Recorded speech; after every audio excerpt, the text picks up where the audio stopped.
Tamam, tekrar kendi dilinde, yine kendini tanıtarak Fince alabilir miyim? Minä olen Mari Ääskö, suomalainen, asun Alaniassa ja olen töissä matkailun parissa. Alaniassa viimepäiväisiä tapahtumia on aika paljon spekuloitu pohjoismaisessa mediassa ja ulkomaalaisessa mediassa.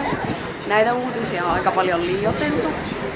Ja edelleen, mikä täällä Alaniassa on aina ollut ihmisten ystävällisyys, tämä sama henki jatkuu edelleen.